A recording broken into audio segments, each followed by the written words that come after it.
Perkenalkan, nama saya Hestina Putri Lumban Gaul, NIM 220105021, Prodi Pendidikan Penyuluh Agama, semester 1.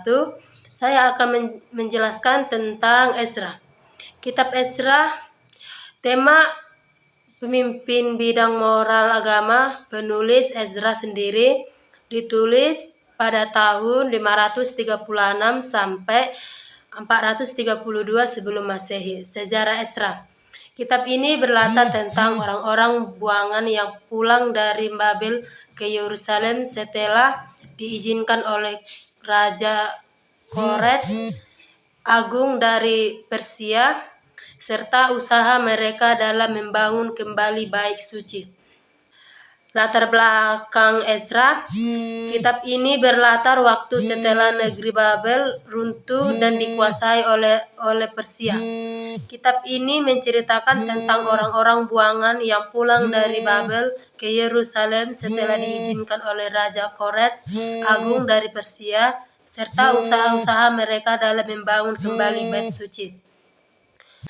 Tujuan kitab Ezra ini ditulis yaitu mencatat peristiwa yang terjadinya di Israel setelah kembalinya mereka dari tawanan kerajaan Babel dan sekitar 1 abad sesudahnya, yang dimulai dari tahun 538 sebelum Masehi.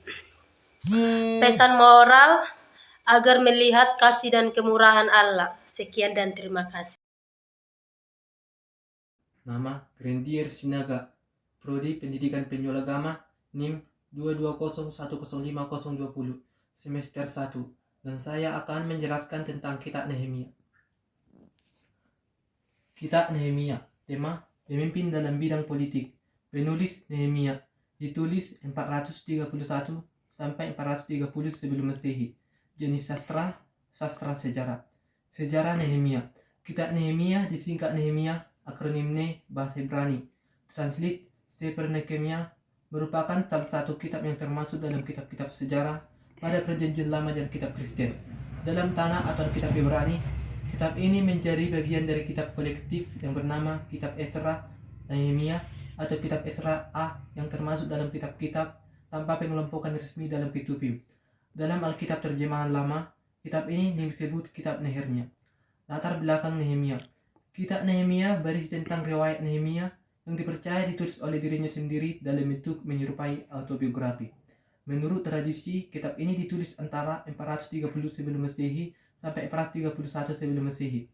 Kitab ini mengungkapkan kehidupan bangsa Israel Yerusalem setelah pulang dari pembuangan Babel. Di bawah kepemimpinan Nehemia sebagai bupati atau pakat, bangsa Israel berhasil membangun kembali tata agama dan politik, membangun kembali tembok kota yang mengelilingi kota, dan mengadakan upacara pembaruan perjanjian antara umat Israel dan Tuhan. Kitab ini terdiri dari 3 bagian. Riwayat Nehemia 1, Nehemia yang pulang ke Yerusalem dan pembangunan kembali tembok Yerusalem, Nehemia 1-7.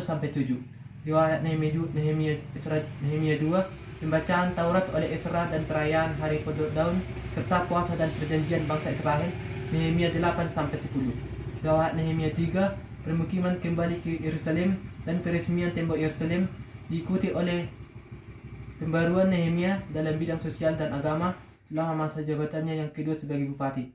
Selain itu terdapat juga beberapa daftar statistik Nehemia 11-13. Pembangunan atau susunan dalam kitab Nehemia. Kepulangan orang-orang buangan dan pembangunan bait suci. Kores mengizinkan orang-orang buangan pulang ke negerinya, Nehemia 1 ayat 1-11. Daftar orang-orang yang kembali dari pembuangan, Nehemia 2 ayat 1-70. Pembangunan mesbah, Nehemia 3 ayat 1-7. Peletakan dasar bait suci, Nehemia 3 ayat 8-13. Pembangunan Yerusalem terhambat oleh perlawanan, Nehemia 4 ayat 1-24. Pembangunan dimulai lagi dengan izin Raja Darius, Nehemia 5 ayat 1 sampai Nehemia 6 ayat 12. Pekerjaan selesai, pendabisan rumah. Nama saya Esther Claudis Tinjak, NIM 220105018. Kitab Esther dengan tema penyelenggaraan Allah secara tersamar untuk menekankan pentingnya partisipasi dan kebebasan manusia dalam pembentukan nasib mereka. Ditulis pada tahun 450 sampai 400 sebelum Masehi. Jenis sastra, sastra tulisan. Sejarah Ester. Kitab Ester yaitu tentang orang Yahudi yang ditinggalkan di kerajaan Persia dahulu pada zaman Raja Ahasweros. Mereka diselamatkan masa benar rencana memusnahkan mereka. Peristiwa dalam ini terjadi di kota Susan, salah satu kota penting di kerajaan Persia. Peristiwa-peristiwa yang dicatat dalam kitab ini menurut perkiraan para sejarawan terjadi antara tahun 482 sebelum Masehi sampai pada tahun 473 sebelum Masehi. Berdasarkan kitab ini, peristiwa dalam kisah ini terjadi di kota Susan, salah satu kota penting di kerajaan Persia, lebih tepatnya di Kekaisaran Akhilwenia. Pada waktu Raja Ahasweros memerintah pada tahun 485 sampai 465 sebelum Masehi, tokoh-tokohnya merupakan orang-orang Yahudi adalah keturunan dari orang-orang kerajaan yang dibuang di kota Babylon di Kekaisaran Babylon baru beberapa puluh tahun sebelumnya sebelum Babylon diduduki dan menjadi bagian dari kota Persia. Latar belakang Kitab Ester. Kitab Ester disingkat akronim merupakan salah satu kitab terakhir bagi kanon Alkitab Protestan. Dalam kelompok kitab-kitab sejarah dalam perjanjian Alkitab Kristen, dalam Tanakh atau bahasa Ibrani, kitab ini disebut gulungan Ester, translate Megillat Ester, dan merupakan bagian dari kelompok Ketuhim atau lebih tepatnya merupakan salah satu dari 5 kitab gulungan. Pembagian dan atau susunan dalam kitab Ester. Pendahuluan. Ratu Wasti dibuang, Ester 1 ayat 1 sampai 22. Ester diangkat menjadi ratu, Ester 2 ayat 1 sampai 18. Mordekai mengetahui suatu sekongkolan, Ester 2 ayat 19 sampai 23. Pembangunan konflik. Muslihat Haman untuk memunahkan orang Yahudi, Ester 3 ayat 1 sampai 15. Usaha Mordekai untuk mendorong orang Yahudi, Ester 4 ayat 1 sampai 17. Ester menghadap raja, Ester 5 ayat 1 sampai 8. Usaha Mordekai untuk mendorong orang Yahudi, Ester 4 ayat 1 sampai 17.